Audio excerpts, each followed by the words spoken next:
Hey everyone, welcome back to the Heritage Lock YouTube channel and our mini-series on the Kaba Oracode locks.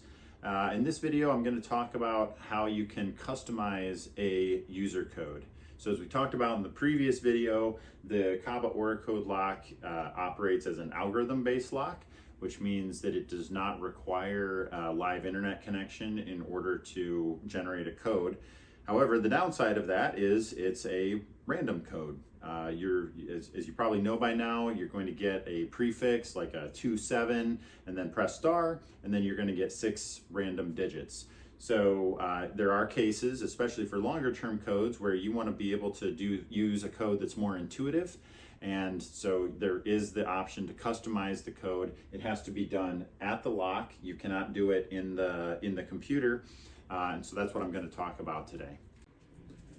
So we're going to practice the code customization on this Kaba Oracode 480 lock. This is the deadbolt style lock. That we in the Gulf Coast, we put this on a lot of multi-point doors.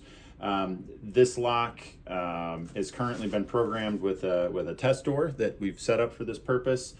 So let's first go over our procedure. Our procedure is going to be enter the working code, press pound, press the 6 digits that you want to customize, and then test the customized code. So the code that I've created was one from a previous video that we did. This is a housekeeping code, and I'm just going to say this housekeeper is going to be with us for the whole year and wants a customized code. So we're first going to enter the code 27*259442. Got a green light, press pound, and then press our 6 digits of customization, and we get another green light and a beep. So that means that it was programmed successfully as a custom code. Now, before I close the door, we're going to test the customized code here now. 27*1234556.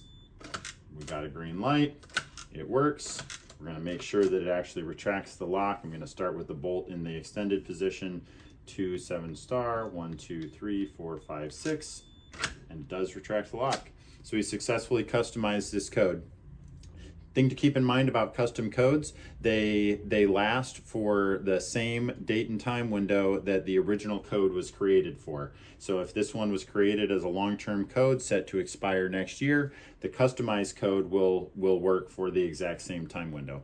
So now you know how to customize a code on your Kaba Oracode lock.